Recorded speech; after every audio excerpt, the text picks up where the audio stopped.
Ouais. C'est la part la plus ténébreuse. Hein. Au fond, dégoiser comme moi je peux le faire. Hein. C'est-à-dire je suis là, je suis assis, je suis un petit micro devant le nez, ou bien une feuille sous les yeux, ou bien un dessin en cours. Pendant qu'on agite, etc., que ça marche ou que ça marche pas. Parce qu'au fond, qu'est-ce que ça peut faire? Est-ce qu'on veut que ça marche pour pouvoir le vendre et bouffer du pain? Non. Pourtant, il y a des moments où ça se pose. Hein. Donc c'est une question de vie ou de mort ailleurs qu'alimentaire. Mais cette vie ou mort, c'est aigu, c'est crucial, mais la réponse n'est pas d'envisager d'arrêter. Pas du tout. La réponse serait de se dire que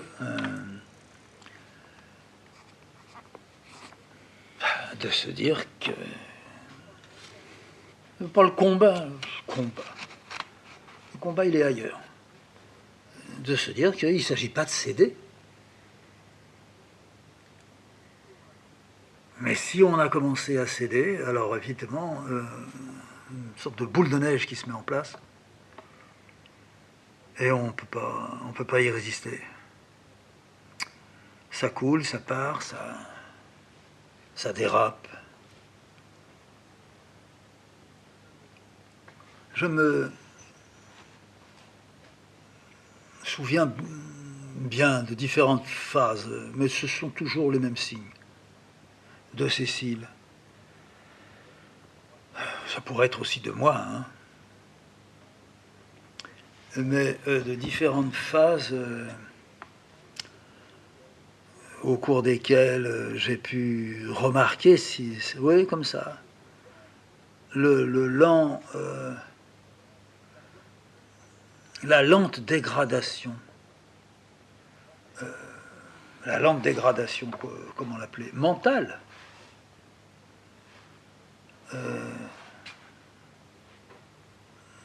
d'un autre, donc d'elle, là je peux pas parler d'autres gens que d'elle.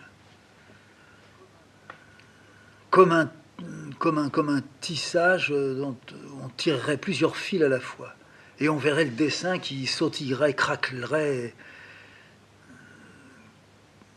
C'est presque irrattrapable, ça. Mais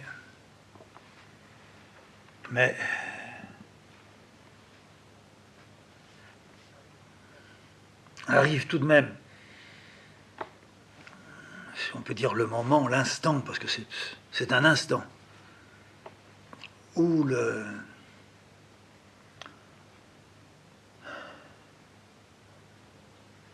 arrive un moment où l'instant se fait très lourd, et où inévitablement la question est posée.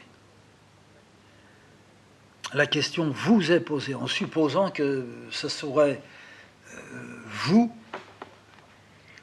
toi, moi, qui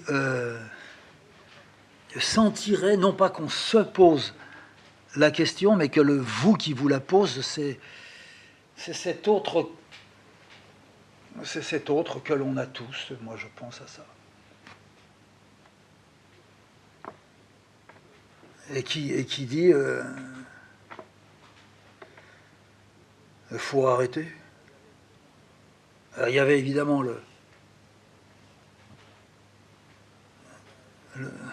il faut arrêter parce qu'on a mis toutes les grenades en place et on a tout dégoupillé.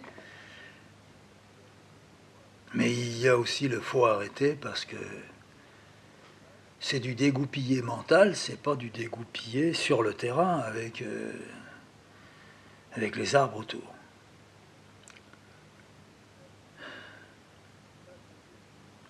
Ça, c'est un morceau.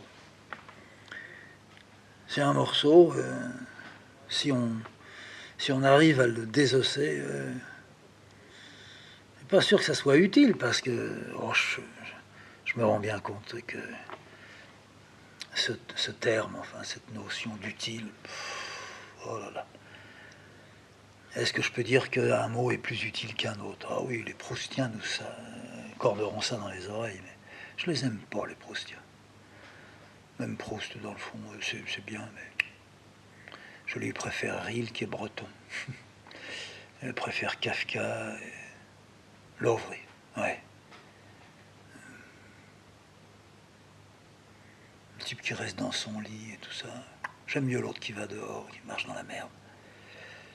Ouais. Bon, mais c'est une question d'éducation, hein, on va dire comme ça, puis on n'en parle plus. Il y a eu la période de... Je continue, je ne saute pas. Ça a l'air comme ça. Mais... il y a eu la période du passage de mon crocro ici. Hein. C'est-à-dire avant que j'aille le corbeau, qui n'est pas un corbeau, qui est un casoar, mais avant que j'aie ça en bois sur ma table, parce que ça je l'ai que depuis qu'il est mort. J'ai même fini par croire quand j'ai mis la main dessus. C'était chez Ivana, j'avais trouvé ça chez Ivana à Paris. J'étais sûr d'ailleurs que Ivana avait préparé le corbeau pour que je le reçoive. Oui. Elle ne savait pas, je la connaissais même pas avant. Et mon crocro. On nourrissait dans le crocro tous les jours, matin, midi et soir. Bon. Il y a quelque chose qui est arrivé. Il y a beaucoup de choses qui sont arrivées avec crocro. On pourrait même dire la vie a changé à un moment donné. D'ailleurs, il y aurait un avant crocro et un après crocro. Ouais. En tout cas, on nourrissait notre crocro. Et il nous arrive que Cécile parte à Paris et qu'on parte ensemble, ou qu'elle parte et que je la rejoigne. Bon. Et qu'avant de partir, on nourrisse crocro. On le nourrisse abondamment. Et que dans la journée, on demande à quelqu'un de venir lui apporter sous les branches, là-bas du laurier, sa petite portion qui se trouve là, dans le placard, etc. Et que le soir, en rentrant, si on est partis tous les deux, qu'on se précipite à 9 h du soir pour lui montrer qu'on est là. On sait très bien que ce qu'on lui donne comme nourriture, il ne va pas venir le chercher, mais qu'il se sente, qu'il soit rassuré. Ils sont là, du moins, on leur prête qu'ils pensaient qu'on existait. Mais je crois que c'est vrai. Alors, nourrir crocro. Cécile est partie. Elle est partie à Paris. Et j'avais à aller la rejoindre le lendemain. Donc, je n'avais pas à nourrir crocro le matin de bonne heure. Quand on va à Paris, on part très très tôt, mais je nourris crocro en revenant de la gare. La gare, le train il part à 7h30, je suis donc à la maison à 8h. Je le nourris là à 8h. Mais quand je pars à 6h15 pour prendre le train de 7h15, 7h30. Et donc il faut que je donne à crocro sa nourriture vers 5h30 du matin. Là, il fait nuit noire. Bon, on l'a fait des dizaines de fois. Donc ce fameux matin, avant de partir, je suis allé dans le fond du jardin avec ma petite assiette pleine de la viande crue, des petits bouts de pain, pas sec, pas très sec. J'avais l'impression qu'il mangeait plutôt quand c'était frais que quand c'était dur. Et puis des petits beurres. Il bouffait aussi des petits beurres. Et Sirène mange des petits beurres. Ça mange des petits beurres et lui, il n'était pas contre les petits beurres. Il ne fallait pas lui en donner beaucoup, mais ça ne lui déplaisait pas. C'était pas une vraie nourriture pour corbeau, ça, je le sais. Mais je me suis faufilé dans le jardin. Il y avait la lune. Il n'y avait pas de lampe électrique. Puis en m'approchant du grand... C'est un faux laurier dans lequel il vivait. Puis il descendait sur le sol. Il avait une petite aire, là. Et je me suis approché de l'arbre, 5h30, le matin. Et j'ai dit, crocro, crocro, c'est moi. J'amène la nourriture à crocro. Ah, ce crocro. Puis je faisais le même bruit que d'habitude. J'avais comme ça, toujours un petit peu tout sauté. Puis je lui dispose là, par terre. Je voyais bien, je vous dis, il y avait la lune. Puis je me redresse, et puis, bon, allez, crocro, tu vas rester seul toute ta journée. Ce soir, on revient tous les deux. On nourrit bien crocro. Puis à midi, il y a quelqu'un qui va venir encore apporter à crocro. Allez, tu es sage, salut crocro. Puis je fais quelques pas, et puis je reste un petit peu comme ça, et puis j'écoute. Il faisait froid, il faisait un froid humide. Ça arrive souvent ici dans le Berry. Puis Crocro ne bouge pas, mais il n'y a pas de raison que Crocro, à 5h30 du matin, fasse bouger ses ailes. Mais quand il fait jour, pour bien montrer qu'il est là, il fait bouger ses ailes contre les feuilles. Ça veut dire, je t'ai vu. C'était ça. On parlait. Là, il n'a pas fait bouger les ailes. J'ai attendu encore un petit peu. Bien sûr, le voir, j'étais sûr, je ne le verrais pas. Bon, je m'apprêtais à quitter le jardin. Je marchais donc vers la maison. À ce moment-là, j'ai eu la pensée que Crocro problème, Crocro égale problème. Je me suis arrêté. J'étais arrivé à une barrière, une petite barrière là pour empêcher Zaza d'aller dans le jardin justement courir après Crocro. Je me suis arrêté à la barrière, j'ai en même temps tendu l'oreille et en même temps pensé pourquoi je pense à Crocro quand un problème. Puis je suis resté là. Puis je me suis dit mais est-ce que si je vais plus loin je dirais ah, non. Mais si, quoi, Crocro peut mourir. Ah, Crocro va mourir. Au même instant que je me formulais la mort de Crocro comme ça. Hein. Bon, Crocro n'avait toujours pas bougé, Crocro bougeait pas. Mais il n'était pas mort, hein, faut pas croire. J'ai eu un frisson. Mais un frisson qui m'a fait sentir le froid jusqu'au fond des os. Hein. Et ça se sent parce que ça fait mal. J'ai refermé la porte du jardin, je suis rentré à la maison, oh, il y a quoi, il y a 10 mètres, en courant un petit peu, mais glacé. Et je me suis vite mis un petit peu d'eau à chauffer. J'allais prendre encore une petite goutte chaude avant de partir. Dans un quart d'heure, j'allais me mettre en route. Je regardais par la fenêtre. Bon, le jour ne se levait pas parce que c'était pas. Ça devait être le mois d'avril. Hein. Maintenant, je peux le situer à peu près. C'était le mois d'avril, ça. Mais les jours étaient déjà un petit peu plus longs. La lune était là, elle s'en allait, mais la lune était là. Je voyais le grand prunier en plein milieu du jardin. Il avait l'air de veiller, comme ça, très... On ne peut pas dire très digne, ça serait plutôt un prunier femelle, là, mais très beau, très haut. Haut parce que comme le jardin est entouré de maisons un peu hautes, bah, lui, il veut aller chercher le soleil. Il a le soleil, mais il l'a moins que s'il n'y avait pas de maison. Alors il s'est élevé pour avoir le soleil le matin, le plus haut possible. Pour un prunier, c'est un peu étonnant. Il n'a pas la hauteur d'un peuplier, mais il a une hauteur très, très imposante. Alors, je voyais le prunier. Bon, je regardais un petit peu à gauche vers le faux laurier. Je me disais, il y a Crocro qui veille, sans doute, lui aussi, puis qui, ça doit voir la nuit. Il voit le petit tas que j'ai mis en bas. Mais il ne peut pas descendre tant que le jour n'est pas levé. Ça, c'est réglé. Il y a aussi d'autres présences. Tout le monde s'épie, tout le monde s'observe. J'avais encore le frisson qui me parcourait dans le corps, le long du dos, mais dans le corps entier. C'était comme une vague qui n'en finirait pas de rouler, une vague qui recouvrirait tout ce qu'elle rencontre. Enfin, je ne veux pas faire du cinéma, c'était vrai, c'était quelque chose qui roulait sur moi. Bon, j'ai bu ma tasse de café chaud.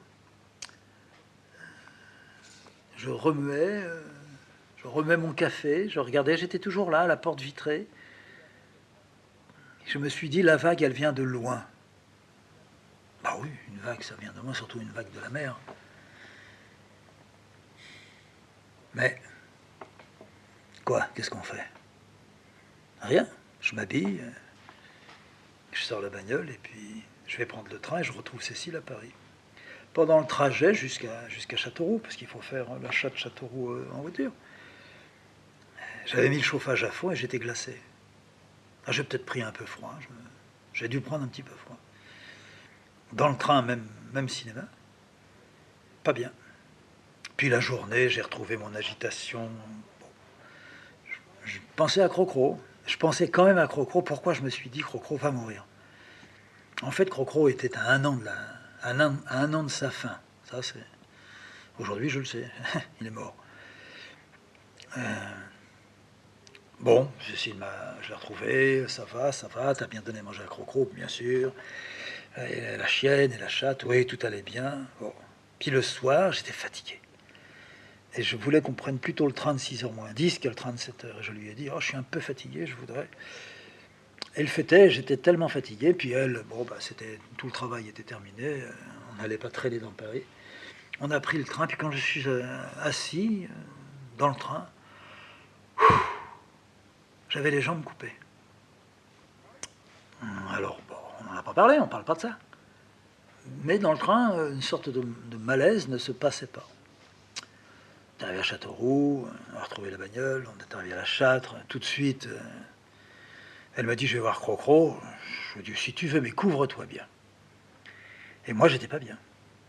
Et puis, bon, ben, elle a vu Crocro, elle n'a pas vu Crocro. On arrive à 8h30 le soir, Crocro était encore dans ses branches, mais elle avait bien vu, en tous les cas, que tout ce qui avait été mis, et par moi et par la personne qui était venue lui donner, il n'y en avait plus. Alors, des fois, on se disait, c'est un chat qui est venu le bouffer, mais ça m'étonne, un chat, ça mange pas du pain. Donc, Crocro s'était nourri, Crocro allait bien, j'en étais sûr. Les chiens, les chats, ça marchait bien. Et je ne pouvais pas dire à Cécile, m'est arrivé de penser quelque chose que je n'aime pas, que j'ai eu toute la journée, Crocro va mourir. Puis un jour, 2 jours, 8 jours, tout ça, j'en ai pas parlé. Et puis c'est peu de temps après que, ben voilà, j'ai été fatigué, malade. J'ai fait autre chose que ce que je fais d'habitude. J'ai fait une pneumonie, et puis ça a vraiment été une vague, là aussi, venant de très loin, parce que ça m'a fait renouer avec des saletés. Bon.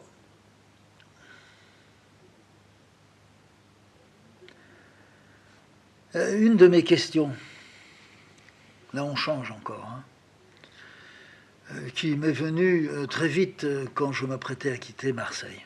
Ça fait un bond de 45 ans en arrière. Ça a été d'accepter d'être en contradiction dans la vie, la vraie vie que je voulais et que je me souhaitais de pouvoir mener, qu'elle soit courte ou pas, mais qu'il y ait,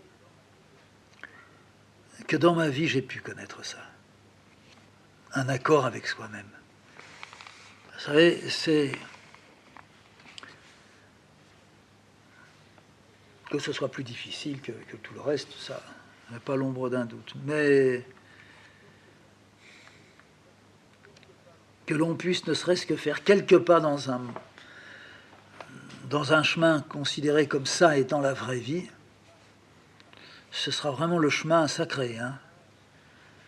Et on y reviendra, si on l'a quitté par l'esprit, par le souvenir, à la fois dans le regret, la souffrance, la nostalgie.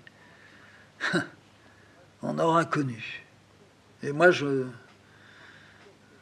ne me disais pas que je sais que je vais non seulement connaître, mais l'avoir, non. Mais je me disais que je ne demandais pas beaucoup en n'ayant que quelque temps la possibilité d'exercer ça. Mais qu'est-ce que je voulais dire en disant ça? Parce que c'est toujours valable maintenant. Alors, à ce moment-là, j'avais dessiné, j'avais commencé à dessiner, à peindre, à faire quelques petites aquarelles. J'avais déjà quelques cahiers, plus ou moins remplis. Enfin, j'avais besoin, à chaque fois que je recommençais quelque chose ou que je débutais quelque chose, de débuter sur un cahier vierge, vide, blanc. Je ne pouvais pas reprendre à la suite d'un autre cahier que j'avais interrompu par assèchement, par découragement.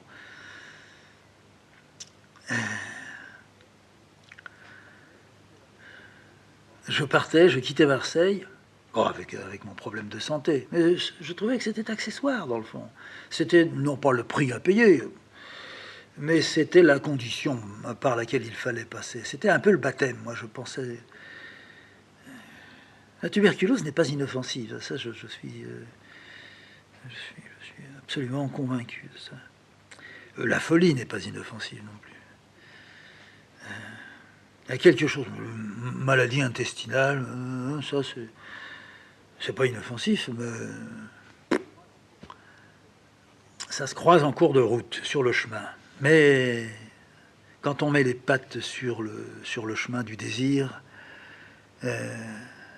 sûrement qu'il y a quelque chose qui cloche en vous et qui va tout faire pour, non pas vous empêcher d'avancer, non, mais qui va tout faire pour aiguiser, enfin, faire en sorte que le métal atteigne la couleur qui lui est nécessaire pour se tremper. Bon, moi, je me suis jamais trempé. Ça, c'est pas trompé, trempé. Non. Il y a quelques types qui se sont trempés. J'en connais un. Je le prête à un. C'est bien tout. Donc j'avais aucun rêve de cette sorte et aucune velléité, aucune prétention. Je m'estimais, comme je m'estime encore, un pauvre con, mais qui a des désirs, et ça, con et désir, c'est pas incompatible. Alors, avance, on verra après. Alors quand j'ai quitté Marseille, j'avais déjà commencé à lire certains textes, on est obligé de les appeler comme ça. Et certains textes, ces auteurs de textes-là, bah, ils s'entrechoquaient, ils se foutaient de ces coups de tête mutuellement. Ça devait être épouvantable. Ils étaient pleins de nions. Et moi, par ricochet, je les recevais aussi.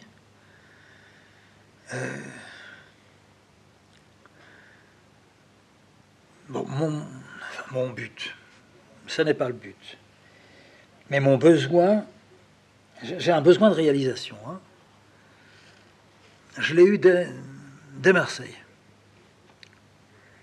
Bon, qu'on se soit trompé à mon sujet, ça me laisse tout à fait indifférent.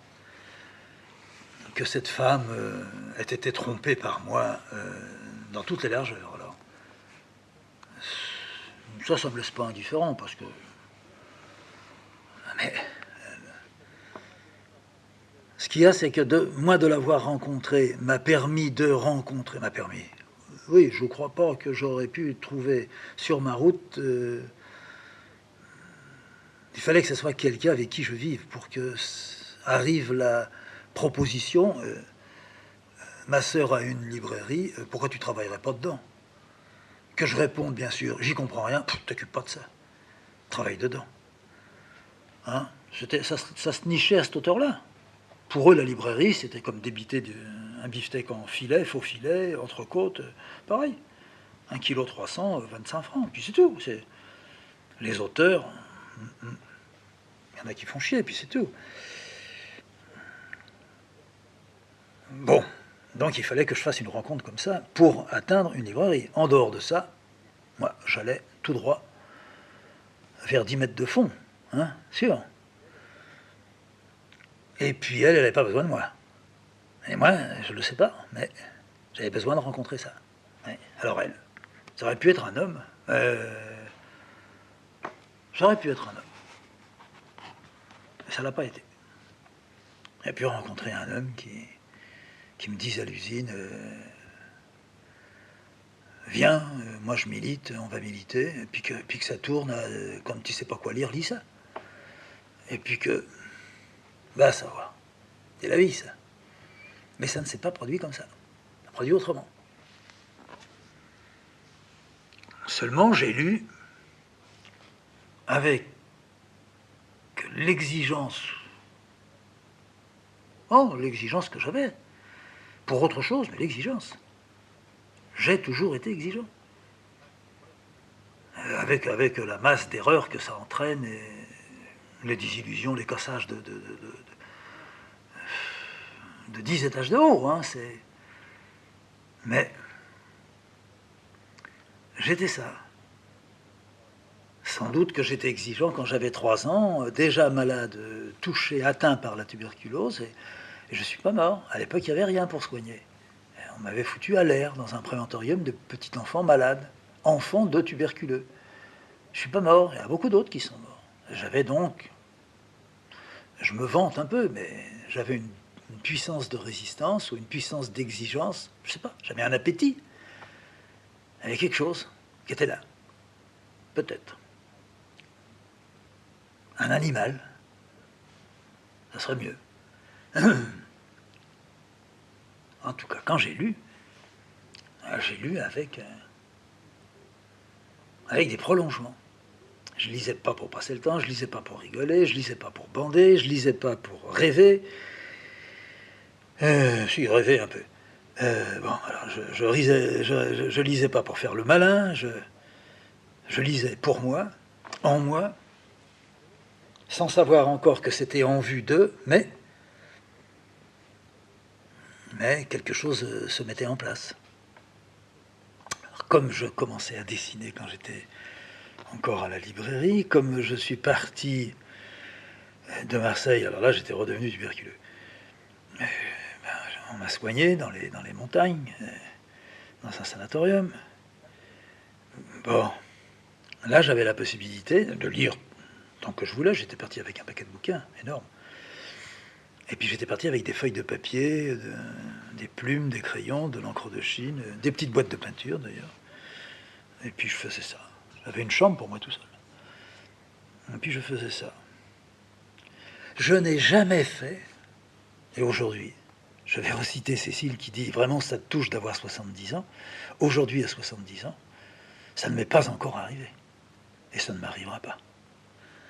Je n'ai jamais fait, et je n'ai jamais pensé dessiner, peindre, tout ça, enfin, prendre des notes, écrire si on peut parler là de... Bon. J'ai jamais fait ça avec l'idée de vendre mon travail. Ah oui. C'est une erreur, hein, ça, c'est une erreur complète. Je ne suis pas opposé. On vient chez moi, on me dit je voudrais en acheter 3, je dis oui, je dis pas non. Un autre vient me dit j'aimerais montrer ce que vous faites. Je fais attention, je vais voir comment c'est chez lui et tout ça. Je dis oui, je dis pas non. Mais ça n'a pas été fait. Ça peut rester, c'est resté pendant des années, sans qu'il y ait de contact, et donc sans que j'en vende. Bon, il y a ça. Bon, ça, il faut essayer de ne pas l'oublier. Puis l'autre chose qu'il y a, c'est que ce que je lisais était à l'opposé, enfin c'est même une litote de dire à l'opposé, de ma propre vie sociale. Mais ma vie sociale, quand j'étais à Marseille, il y avait une vie sociale. Tout comme ma vie sociale quand j'étais en Sana, que j'étais malade, ou quand je suis revenu, ou quand j'ai rencontré Cécile et qu'ensemble, on a eu une vie, que ça nous plaise ou pas, on vivait en société, avec des gens autour de nous, on croisait, on échangeait des paroles, on avait une vie sociale. Alors, ce que je lisais, c'était à l'opposé de cette vie qui était la mienne,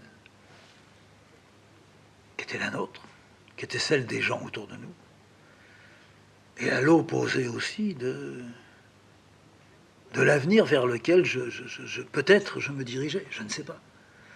À y voir de près, qu'est-ce qui allait se passer? Mais c'est en sens contraire. C'est pas pour rien que j'ai appelé un bouquin sens inverse. Je m'en fous. Mais le titre, je m'en fous pas. Sens inverse, c'est-à-dire tu t'avances sur un chemin, tu t'avances, on te fait avancer, hein. C'est comme les bœufs, tu reçois des coups de pique dans les fesses, hein. T'avances, tu vas à l'école, tu vas à l'usine, tu vas au lycée si tu as du fric, tu vas à la guerre. Puis après, ben, tu te voilà dans la vie, alors. Tu vas. Ouais. Et ben moi, ce que j'avais mis... je l'avais pas mis en route. Ce qui s'était mis en route, ben... C'était pas la route, c'était pas le chemin. Il n'y avait aucun bouvier pour me faire avancer. Ouais. J'étais pas un type asocial, mais j'étais en passe de devenir un type asocial. D'autant plus asocial que je faisais plus que de pressentir. Je constatais que ce que je faisais, que je ne réalisais, que je ne découvrais qu'une fois que j'avais terminé, ou qu'une fois que je voulais bien m'arrêter pour regarder, faire une pause, j'étais devant alors un inconnu, qui était mon inconnu. C'était moi qui étais là et que je ne connaissais pas. Et celui qui regardait, c'était celui qu'on avait foutu sur la route et qui avait avancé jusque là. Ouais. Je voyais bien que ça ne marchait pas. Ça ne marcherait pas. Et que je m'étais non pas tellement avancé. C'est pas une question de distance. Mais il n'était pas possible que je fasse demi-tour. Que je change, ça, non, ça c'était exclu. Mais que je revienne en arrière, non. Puis j'avais toujours à portée de la main, si ça va pas, j'insiste pas, j'arrête. Ouais, mais j'arrête pas en posant mon porte-plume et en rentrant dans un bureau. D'abord, un bureau, c'était pas possible. Mais je ne vais nulle part, je sais seulement ce que je fais. Ouais. Mais c'était pas la menace qui faisait que je devais donc tenir. Il n'y a pas de menace. Personne n'a jamais menacé personne. L'artiste, je dirais que tout le monde lui fout la paix. Personne n'aime les artistes et ils ont bien raison. Et les artistes se foutent des autres. L'artiste, c'est un égocentrique complet. Il reçoit. Il devrait jamais dire je. Il devrait toujours être secret, caché, voûté. Ah, de temps en temps, sans doute, il lui arrive des surprises. On lui en achète 8 ou 80. Oh, ça fait plaisir. Faut pas se laisser aller à ça. Non, non. Faut dire d'accord, merci. On peut dire merci, c'est pas gênant. Mais ça s'arrête là. Pas de... Non. Pas de reconnaissance, pas de... De toute façon, il n'y en a jamais. C'est pas vrai, on se trompe. Si on croit que, on va vite voir que c'est pas vrai. Mais j'en étais pas là déjà. J'en étais à avoir passé 5 ans dans une librairie à Marseille, à avoir pendant 5 ans lu 500 livres. Non, c'est pas vrai. 50. J'en ai peut-être lu 500, mais j'en ai retenu 50. Mais 50, alors là, du béton. Ça m'a mastiqué les couilles, ça m'a forgé la tête, ça m'a aiguisé les yeux, ça m'a ouvert la poitrine. J'ai pas été malade pendant 5 ans. Tout le temps que j'ai découvert et que j'ai lu. C'est quand je suis parti de Marseille que je suis tombé malade. J'ai découvert les signes. J'ai rencontré des petites taches qui me parlaient. J'ai vu autrement les yeux des gens. Je les fixais, je les regardais. J'ai vu de beaux yeux. J'ai vu des lèvres, des bouches, des hommes, des femmes, des gosses, des vieux. J'ai vu aussi de belles bouches. J'ai vu aussi des bouches dégueulasses, mais je m'en fous de ça. J'ai serré des mains. Pas beaucoup, mais j'en ai serré. De bonnes mains. Mais quand je me suis retrouvé, il y a eu Marseille, je suis parti en montagne, je suis revenu à Paris. À Paris, j'ai rencontré les types du groupe. Et puis là, j'ai rencontré Cécile. Là, il n'était pas question de se mentir. Hein. Donc, de dire directement à la fille que vous devez rencontrer et pour qui vous sentez que vous sentez quelque chose qui ne s'est jamais produit encore. Ouais. Ça fait un coup, hein. Alors, qu'est-ce que tu fais? Voilà ce que je fais. À lui sortir d'emblée comme ça, je le fais mais je le montre pas, ça tient pas. Faire en sorte qu'elle s'aperçoive que je le montre pas. Alors tu vis comment? Je sais pas.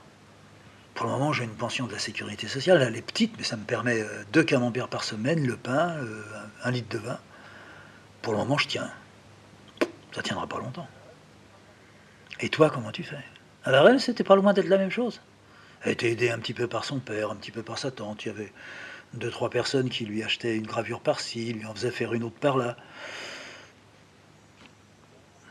Travailler avec des enfants, bon, ça, je l'ai déjà raconté.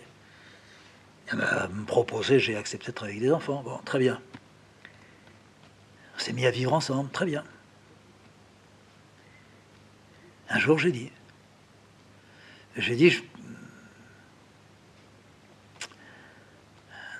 puis elle avait lu aussi une partie de ce que moi j'avais lu. Et je lui ai dit, on n'a pas lu, moi je n'ai pas lu comme ça, pour me faire plaisir et passer le temps. J'ai lu pour retenir.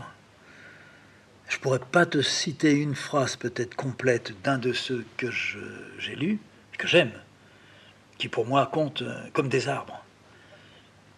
Mais c'est pas que j'applique, c'est que j'ai fait miennes les phrases qu'ils ont écrites. Et que je ne les ai même jamais recopiées. Enfin, je n'ai jamais fait allusion quand je fais quelque chose à ça. c'est un peu mon secret. C'est un peu... C'est ma foi. Ma foi. Alors ça, c'est très mélangé. On trouve de tout. C'est comme ça que, au début, c'est comme ça qu'on s'est parlé. J'ai dit, on trouve des juifs, on trouve des chrétiens, on trouve des bouddhistes, des musulmans. J'en fais pas grand-chose, mais enfin, ça m'aide. Et ce qui est sûr, c'est que je pourrais pas dessiner avec l'idée de vendre ce que j'aurais dessiné. Ouais.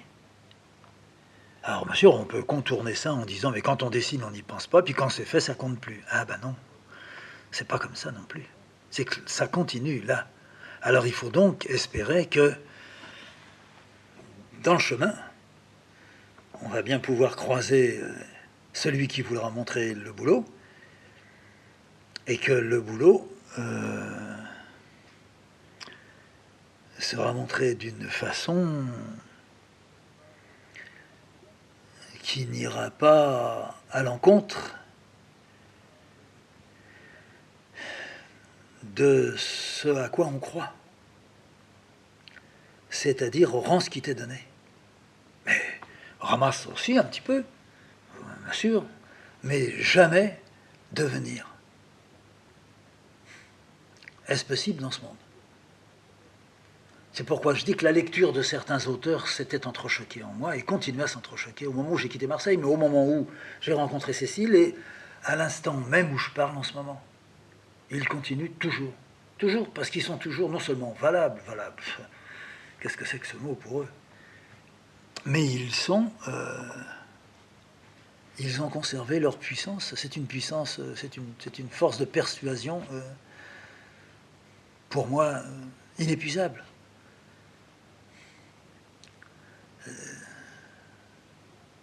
Donc, vendre ce que l'on fait, il faut faire attention. Il y a là beaucoup plus qu'une contradiction. Mais il pourrait ne pas y avoir de contradiction. Seulement, il faut avoir la réponse. Alors, d'accord, faut pas jouer le jeu que pratiquement tous les artistes jouent. Ouais, je n'ai pas rencontré, moi, qui ne bande pas s'il s'est vendu des choses, qui ne vous disent pas des conneries pour vous faire comprendre que, quand même, il y en a qui achètent. Ouais. Quelques-uns. C'est curieux, souvent ils sont morts. C'est dire qu'il y en a quand même peu qu'on a pu rencontrer. Mais alors comment faire? Non pas comment faire pour dessiner et ne pas vendre, ça c'est... Rien n'est plus facile. Faut bouffer. On pourrait dire aussi que c'est pas un grand problème. Mais continuer à protéger ce qui a été fait dans un certain mortier. Voilà, on va dire comme ça. Il y a un mortier. Ouais. À y voir de près, c'est certain que dès le départ, j'allais agir en sens contraire de ce que je lisais.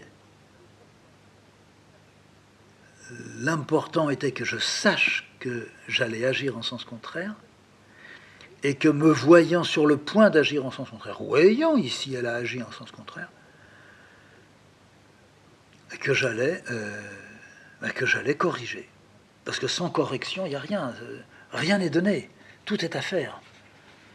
Et moi, j'avais certainement ma façon à moi qui n'était pas la même façon que celle d'un autre. Et certains sont passés par là où je suis passé, ils sont encore là où je suis dedans.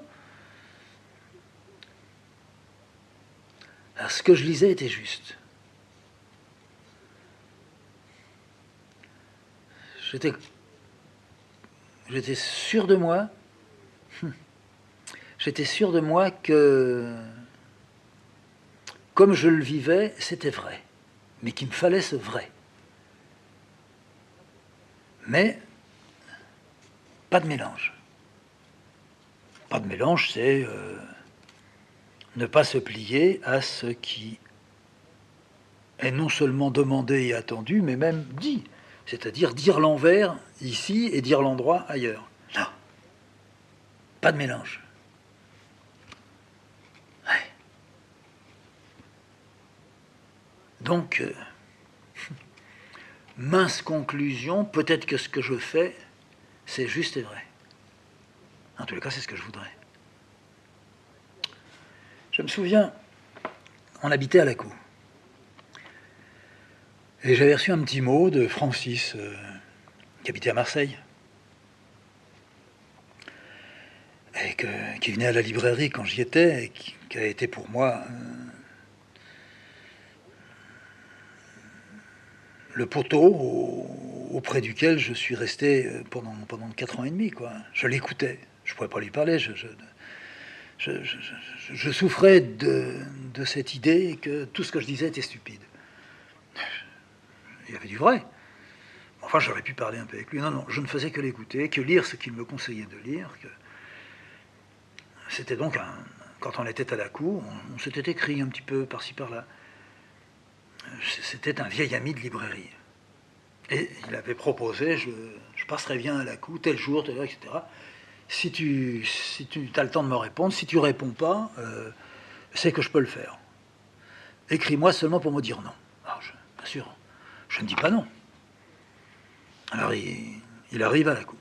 Alors la cour, bon, on le sait, hein, c'est un petit village, 50 habitants, tout en haut des montagnes.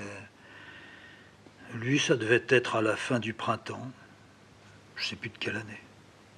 61, 60, 62, je sais pas. Alors, Francis arrive, il tape. Bonjour Francis. On s'appelait Mignon. Bonjour Mignon, bonjour Mignon. Ah, il n'a pas changé. Salut Mignon, ça va? Il y avait un peu la Sainte de Marseille. Un peu, il frôlait un peu. Toujours le même. Petit, visage basané, le teint huileux. Un visage un peu en poire, mais la pointe en haut. Fumant. J'ai toujours vu avec une cigarette aux lèvres. Un petit sac à la main. Me voilà. Eh ben, rentre. Oh, bonjour, Cécile, tout ça. Petite goutte de pinard. J'aimais bien voir. Et puis, on se regarde, on se secoue la tête. Alors, c'est chez vous, ici? Bah oui. C'est une ancienne ferme. Oui, c'était une ferme, ça, oui. Puis ça va? Bon, ça va. J'ai été malade, tu l'as su? Oui, j'ai su. Bah, quand t'es parti de Marseille, t'étais malade. Ah non, mais j'ai été malade encore une fois. Ah non, ça, je l'ai pas su. Ah bon. Ah, j'ai été malade. J'ai été malade à Marseille. J'ai quitté Marseille malade. Je me suis rétabli. Puis j'ai rencontré Cécile. Mais tu te rappelles de Cécile? Bien sûr, bah, j'étais allé chez vous à Paris. Bah voilà. Puis Cécile a rechuté. Ouais, ça, je l'ai su. Puis Cécile est allée en Sana, ici, pas très loin du village. Là. Il y a une station sanatoriale. Là. Ouais. Elle a passé là, bon, des années, puis on a fini par se fixer, pas ici exactement, mais un peu plus loin. Mais t'es venu, dans un petit village, t'es venu une fois passer une huitaine de jours. Tu te rappelles pas? Corcelles, ça te dit rien? Ah. Et puis on a trouvé cette baraque. Et puis, bah, c'était pas cher, on avait de la chance. Elle était en ruine, je l'ai retapée. Seulement, moi je suis tombé malade. Alors, je suis tombé malade, et puis maintenant, bon, bah, ça y est, ça repart, ça remonte. Je continue à dessiner. Tu te rappelles bien que je dessinais, non? Oui, oui. Et puis toi, tu dessinais pas, mais qu'est-ce que tu faisais? T'es toujours dans les racines, dans les... Qu'est-ce que c'était, toi? Ah oui, il y avait des trucs qui venaient des Indes. Oui, oui, toujours. Enfin, je vais bientôt arrêter. Ah oui. Et puis... Bah, et puis rien. Et les amis qui étaient à Marseille? Ça va. On se voit plus maintenant. Ah bon? Tu veux monter avec moi dans l'atelier, là-haut? Tu vas manger avec nous? Oui, je partirai ce soir. Oh, mais tu peux dormir ici, il y a une pièce. On verra, bien sûr. Allez, monte. Alors on monte, on amène la bouteille de vin, les 2 verres. On arrive dans mon atelier qui était sous les toits. Et puis on fume. Et puis on boit. Je sais pas trop quoi lui demander. Je le sens loin. Cécile monte, elle redescend. À quelle heure voulez-vous manger? Alors je lui redemande. Et comment tu vis, toi? Comme tu me vois. Des années ont passé et rien ne semblait avoir changé en apparence. J'étais étonné de ça. Je suis sûr qu'il cachait quelque chose. Est-ce qu'il s'efforçait de vivre le plus loin possible, lui, de la contradiction? Parce que moi, j'étais dedans, j'étais dans mon grand problème, là. Alors, comment lui poser la question? Difficile. J'ai dit, tu te rappelles de tout ce qu'on a pu lire? Ah ouais. De tout ce que tu m'as fait lire? Oui. Ah, ça m'a été très bon. Je te dis pas très utile, parce que l'utilité, on la voit pas là-dedans. Ça a été très bon. Tu sais, depuis quelques années, c'est fini, je travaillerai plus. En librairie, je travaillerai plus. Je suis quand même un peu fatigué, Cécile est un peu fatiguée. Pour le moment, on fait du tissage pour pouvoir tenir le coup. C'est elle qui en fait la plus grande partie, malgré tout. Moi, je continue à dessiner. Le problème, par exemple, tu vois, le tissage, on achète la laine, on crée les modèles nous-mêmes. Cécile crée les propres points de tissage. C'est compliqué. C'est joli, mais c'est compliqué. Et puis après, on peut les vendre. Et on n'a pas de problème à ce niveau-là. On a du problème à les vendre. Tout le monde n'achète pas, faut pas croire. Mais je dis, on n'a pas de problème quant à vendre ce que l'on a fait. Pas de problème. Et moi, j'ai des problèmes à vendre ce que je fais. Alors, Mignon, il me regardait comme ça. Il avait les yeux un tout petit peu, les paupières un tout petit peu abaissées. Il dormait pas, il m'écoutait même très bien. Il venait de se rouler encore une cigarette. Puis il buvait encore un petit verre de vin. Puis il secouait la tête. Alors je dis, tu m'as compris, là? Oui, bien sûr. Toi, dans ce que tu fais, t'as pas de problème. Moi, dans ce que je fais, dit-il, on reçoit un bateau de racines, de tout ce qui entre dans la médecine, dans certains plats cuisinés en Europe et tout. Les types, ils les coupent là-bas, ils les mettent dans des sacs, ils les pèsent. Moi, je contrôle ici, puis je redistribue. T'as aucun problème à faire ça? Non. Comme nous avec le tissage. Voilà, par exemple. Et moi avec mes dessins. Pourquoi j'ai un problème? Bon. Je ne comprends pas, me dit-il. Tu comprends pas, mais pourtant ce que je t'explique là, tu l'entends, donc tu... Qu'est-ce que tu crois? Je n'arrive pas à faire face à ça.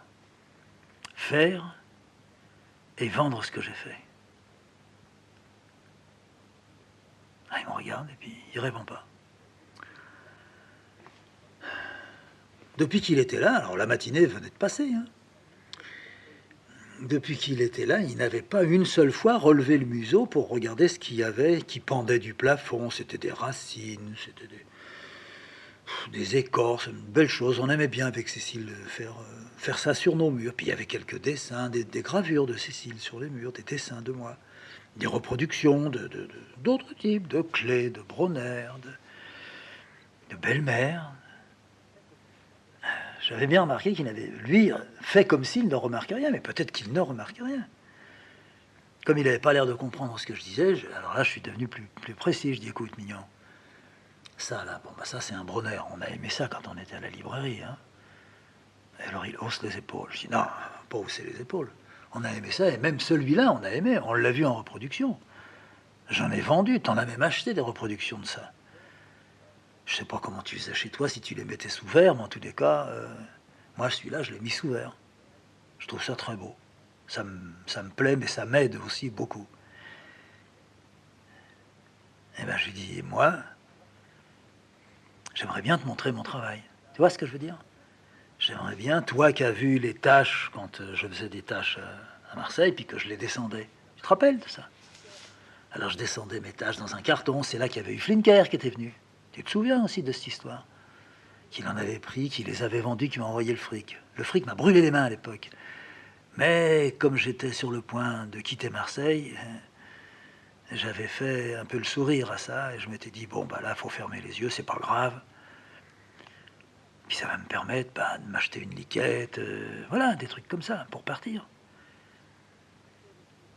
Mais depuis, j'en ai fait des dessins. Tu peux pas savoir comme je dessine. J'ai écrit. Tu l'as lu, la Ghana? Non. Tu veux que je t'en donne une? Non. Ah bon. Que j'ai écrit la Ghana, j'ai écrit Sens Inverse. Là, ils viennent de sortir La Perruque. Ça t'intéresse pas? Non. Tu lis plus? Non. Ah, bon, ça, fallait le dire avant. C'est fini ce qu'on a lu ensemble? Non, mais ça y est, ça a fait son chemin. Voilà. Bon, d'accord. Toi, c'est toi. Moi, c'est moi. Ouais, bon, alors écoute-moi. Je dessine. Je mets ça dans un carton. Toi, tu me dirais, je voudrais t'en acheter un. Bon, à toi, je te le vendrai pas. Je te dirais, je te le donne.